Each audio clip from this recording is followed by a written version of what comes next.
Hello students, तो start करते हैं हम लोग आज का lecture. Atomic structure, lecture number 3। ठीक है, लेक्चर नंबर 3 स्टार्ट करते हैं। कल याद हो तो हम लोगों ने प्रोटॉन डिस्कवर कर लिया था, है ना? क्या पहले इलेक्ट्रॉन की डिस्कवरी हो गई थी, फिर प्रोटॉन की हो गई और फिर न्यूट्रॉन की हो गई। प्रोटॉन की जो डिस्कवरी हुई थी, मैंने उसमें कुछ खास बातें क्या बताई थी कल। ठीक है, तुम्हें जो याद रखना था वो बस सिर्फ ये याद रखना था। ये तो इलेक्ट्रॉन का मास है। हाँ, इलेक्ट्रॉन में क्या क्या याद रखना था कल? इलेक्ट्रॉन और प्रोटॉन दोनों की डिस्कवरी बताई थी। इलेक्ट्रॉन का स्पेसिफिक चार्ज कितना होता है? 1.756 इंटू 1011 कूलम्स पर केजी। स्पेसिफिक चार्ज का मतलब क्या होता है? Charge upon mass ratio. ठीक है, चार्ज कितना होता है इलेक्ट्रॉन का? 1.6 इंटू 10 19 कूलम्स। मास कितना होता है? 9.1 इंटू 10 31 केजी। नेचर क्या होता है? नेगेटिव होता है। ठीक है, एनोड रे डिस्चार्ज ट्यूब में क्या बताया था? दो तीन खास बातें प्रोटॉन में और प्रोटॉन की डिस्कवर कैथोड रेज में और एनोड रेज में। क्या अंतर है? एनोड रेज जो होती हैं वो एनोड से ओरिजिनेट नहीं होती, मतलब इससे पैदा नहीं होती, एनोड में से नहीं निकल रही हैं। जबकि कैथोड रेज कैथोड में से पैदा होती हैं, ओरिजिनेट होती हैं, जनरेट होती हैं। एनोड रेज तो सिर्फ एनोड से स्टार्ट होती हैं और कैथोड की तरफ जाती हैं, लेकिन ओरिजिनेट नहीं होती। दूसरी बात, कैथोड रेज ना तो किस बात पे डिपेंड नहीं करती, ये जो मेटल की प्लेट लगाई है वो कौन सा है, कौन सा मेटल है, मतलब इलेक्ट्रोड्स के नेचर पे और गैस कौन सी भरी गई है इसके नेचर पे कैथोड रेज की प्रॉपर्टीज डिपेंड नहीं करती हैं। जबकि एनोड रेज की प्रॉपर्टीज इस बात पे डिपेंड करती हैं कि इसके अंदर कौन सी गैस भरी गई है। एनोड रेज की जो प्रॉपर्टीज होती हैं वो इस बात पे भी डिपेंड करती हैं, एनोड रेज की जो प्रॉपर्टीज होंगी वो इस बात पर भी डिपेंड करेंगी कि भाई इस ट्यूब के अंदर तुमने कौन सी गैस भरी है। क्योंकि एनोड रेज बेसिकली है क्या? गैसियस आयन ही तो है। गैस का नेचर बदलता जाएगा तो जी प्लस बदलता जाएगा, प्रॉपर्टीज बदलती चली जाएंगी। इसलिए हमने तो साइंटिस्ट ने क्या किया, इसके अंदर क्या भरा? इसके अंदर उसने भर दिया क्या? हाइड्रोजन गैस, सबसे लाइटेस्ट गैस भर दी H। और H से अगर फिर आयन कौन सा बनेगा? H प्लस बनेगा। इस H प्लस को ही उसने क्या बोल दिया था? प्रोटॉन बोल दिया था। क्योंकि प्रोटॉन के अंदर, H प्लस के अंदर भी सिर्फ ना न्यूट्रॉन होते हैं ना इलेक्ट्रॉन होते हैं, वो प्रोटॉन ही बोलेंगे उसको। ठीक है, H प्लस के अंदर सिर्फ और सिर्फ एक ही प्रोटॉन है। समझ में आ गया? इसकी समरी भी लिख लेते हैं हम लोग। समरी क्या हो गई फिर इसकी बेटा? हाँ जी,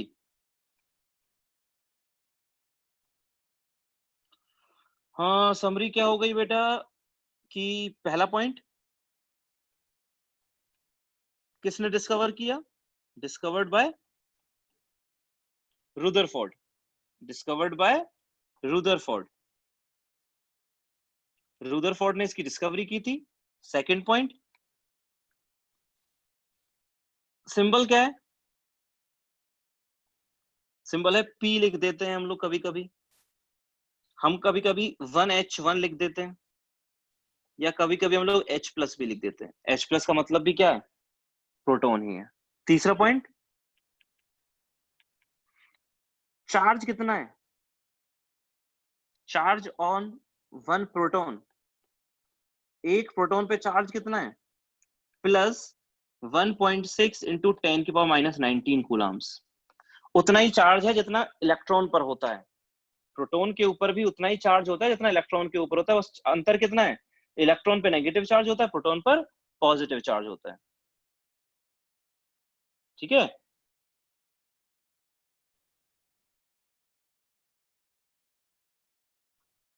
इलेक्ट्रॉन पर नेगेटिव चार्ज होता है और प्रोटॉन पर पॉजिटिव चार्ज होता है।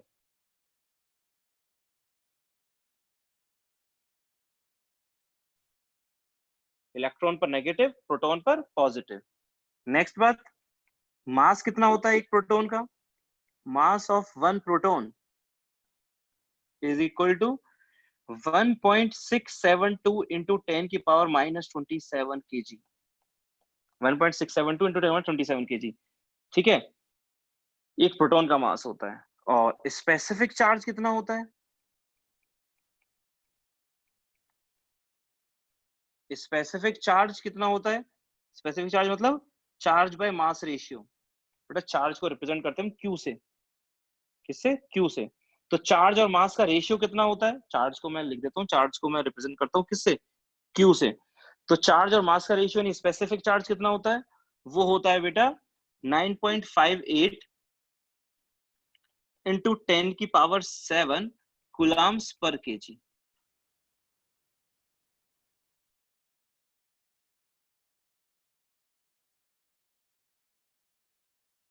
9.58 into 10 की पावर 7 कूलम्स पर केजी, ये इसका क्या हो जाएगा, चार्ज हो जाएगा, स्पेसिफिक चार्ज हो जाएगा। ये बात हो गई बेटा किसकी अपनी, ये हो गई अपने प्रोटॉन की डिस्कवरी की। ये बात हो गई अपनी किसकी, प्रोटॉन की डिस्कवरी की। ठीक है, आगे बढ़े हम लोग, आगे बढ़ते हैं हम लोग और स्टार्ट करते हैं। आगे करेंगे हम लोग डिस्कवरी ऑफ न्यूट्रॉन,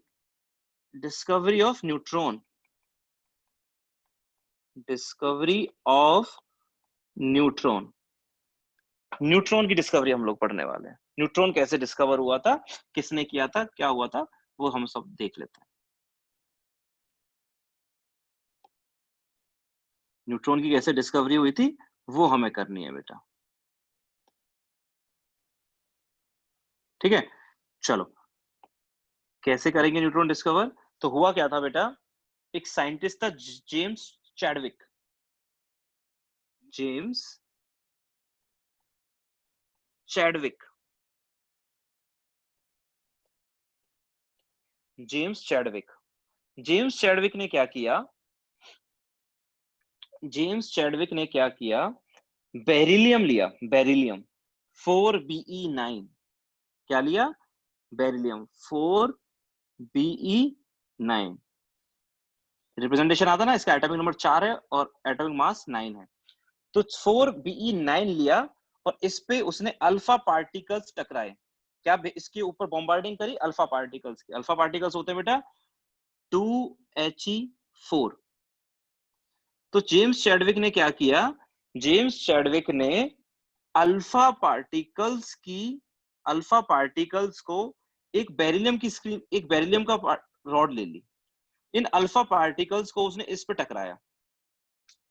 ठीक है, अल्फा पार्टिकल्स लिए, अल्फा पार्टिकल्स को उसने किसके ऊपर, बेरिलियम मेटल के ऊपर, बेरिलियम के ऊपर उसने बॉम्बार्डिंग करी, मतलब बहुत तेजी से इसके ऊपर आ रहे थे अल्फा पार्टिकल्स, और पीछे एक ZNS की स्क्रीन लगा दी।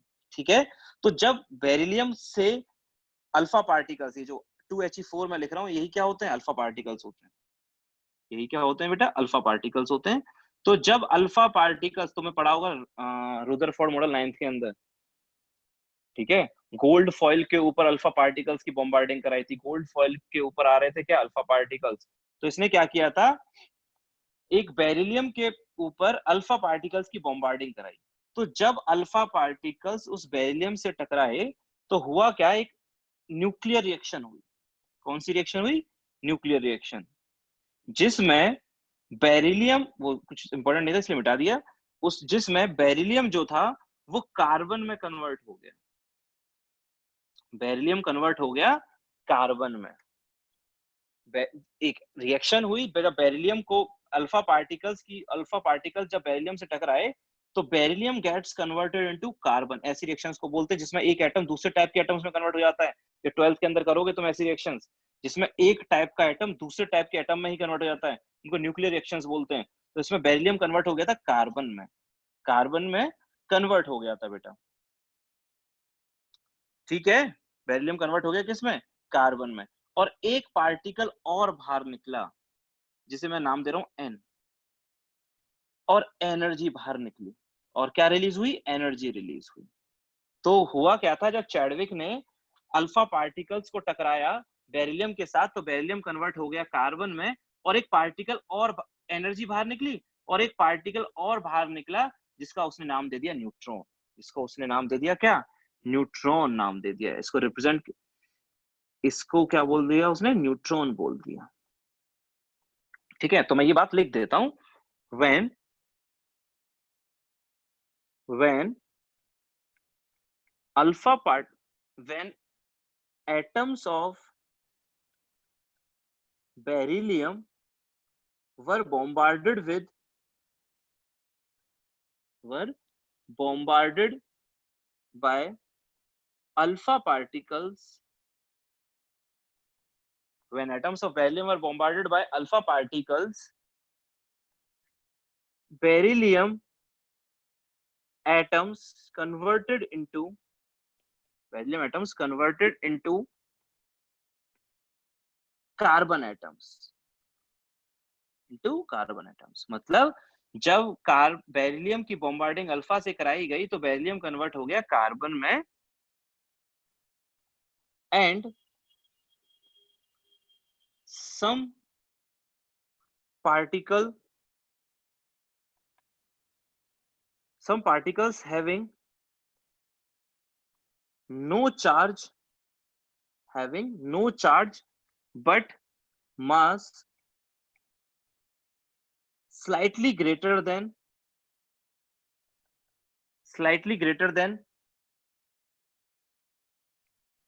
that of proton then that of proton or also were also emitted out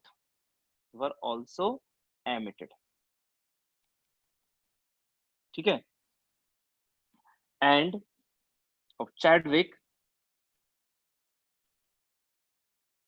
give the name neutron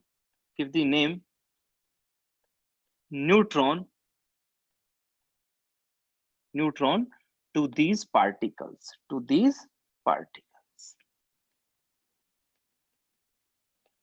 ठीक है. इसका मतलब क्या हुआ बेटा, चैडविक ने क्या किया, मैं वापस बता रहा हूँ, चैडविक ने अल्फा पार्टिकल्स की बॉम्बार्डिंग कराई बेरिलियम के ऊपर. तो हुआ क्या था, जब बेरिलियम की बॉम्बार्डिंग हुई अल्फा पार्टिकल्स के साथ तो बेरिलियम कन्वर्ट हो गया कार्बन में, और एक पार्टिकल और बाहर निकला जिसके ऊपर कोई चार्ज तो था नहीं, है some particles having no charge, कोई चार्ज तो था नहीं, लेकिन उसके पास थोड़ा मास था. कितना था, थोड़ा सा ज्यादा था प्रोटॉन के मास से. एक पार्टिकल और बाहर निकला जिसके ऊपर कोई मास तो था नहीं, लेकिन मास कितना, जिसके पास चार्ज तो था नहीं, सॉरी, जिसके ऊपर कोई चार्ज तो नहीं था लेकिन मास था कितना, प्रोटॉन से थोड़ा सा ज्यादा. और चैडविक ने क्या किया, उन पार्टिकल्स को नाम क्या दे दिया, प्रोटॉन्स नाम दे दिया. उन पार्टिकल्स का उसने नाम दे दिया न्यूट्रॉन नाम दे दिया उन पार्टिकल्स को.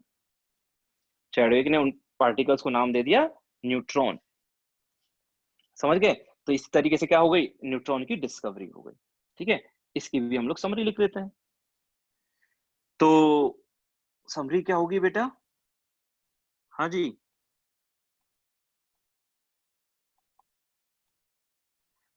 पहले फर्स्ट लिखेंगे मास ऑफ न्यूट्रॉन, या मास ऑफ न्यूट्रॉन से पहले डिस्कवर किसने किया, तो discovered by James Chadwick.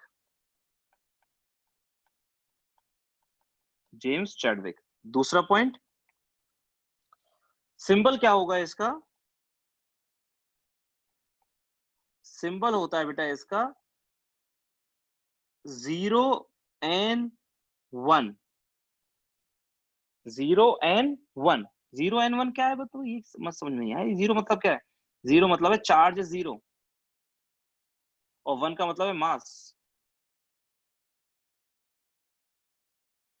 Charge तो जीरो है और मास किसके इक्वल है, लगभग एक प्रोटॉन के मास के इक्वल है. रिप्रेजेंटेशन होता है, चार्ज तो है ही नहीं, इसमें जीरो होता है. प्रोटॉन पे तो होता है लेकिन इस पे नहीं होता. तो इसका मास तो चार्ज तो हो गया जीरो, मास उतना ही होता है जितना एक प्रोटॉन का होता है, उससे थोड़ा सा ज्यादा होता है, तो लगभग अप्रोक्सीमेटली क्या मान लेते हैं, सेम मान लेते हैं. ठीक है. तीसरा point, charge is equal to zero. Specific charge का मतलब क्या होता है, चार्ज और मास का रेशियो. वो भी क्या होगा, अगर चार्ज ही नहीं है तो चार्ज अपॉन मास कितना आएगा, जीरो ही आएगा.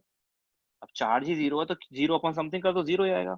और पांचवा पॉइंट, अगला पॉइंट, मास कितना होता है, mass of one neutron is equal to 1.675 into 10 की पावर माइनस 27 kg. 10 की पावर माइनस 27 kg. ध्यान रखना, देखो ध्यान से देखो, 1.675 और प्रोटॉन का कितना मास था, प्रोटॉन का था 1.672. प्रोटॉन का मास था 1.672 इंटू 10 की पावर माइनस 27, और इसका कितना है 1.675 इंटू 10. तो थोड़ा सा ज्यादा है किससे, न्यूट्रॉन के मास से. प्रोटॉन के मास से थोड़ा सा ज्यादा होता है किसका मास, न्यूट्रॉन का मास. ठीक है, समझ में आ गया? तो जो न्यूट्रॉन का मास होगा that is slightly greater then mass of proton and that is 1.675 into 10⁻27 kg। Charge कुछ होता नहीं है। डिस्कवरी किसने की थी? जेम्स चैडविक ने। तो ये तीनों डिस्कवरीज बेटा यहाँ से हो गई थी। ठीक है, प्रोटॉन भी डिस्कवर हो गया, इलेक्ट्रॉन भी डिस्कवर हो गया, और क्या भी डिस्कवर हो गया? न्यूट्रॉन भी डिस्कवर हो गया। ठीक है, कोई दिक्कत किसी को? नहीं है ना? तो बाकी अब हम लोग कुछ अब इसके बाद क्या करना है? इलेक्ट्रॉन डिस्कवर हो गए, प्रोटॉन, न्यूट्रॉन, इसके बाद कुछ मॉडल्स पढ़ने हैं, जैसे तुमने पढ़े भी होंगे, वही मैं वापस पढ़ाऊंगा। कुछ मॉडल्स तुमने पढ़े होंगे, जैसे थॉमसन मॉडल पढ़ा होगा 9th क्लास में, रुदरफोर्ड मॉडल पढ़ा होगा तुमने, तुमने बोर मॉडल पढ़ा होगा। तो थॉमसन और रुदरफोर्ड में तो ज्यादा कुछ है भी नहीं, जल्दी जल्दी हो जाएंगे। लेकिन जो टाइम लगेगा हमारा, जो बेसिक इस पूरे चैप्टर का है, वो है दैट इज बोर मॉडल। वो बहुत डिटेल में हम लोग पढ़ते हैं, वही इस चैप्टर का मेन पार्ट है जो हम लोग 11th क्लास के अंदर करेंगे। ठीक है, बाकी हम लोग अब नेक्स्ट लेक्चर में करते हैं बेटा। Thank you.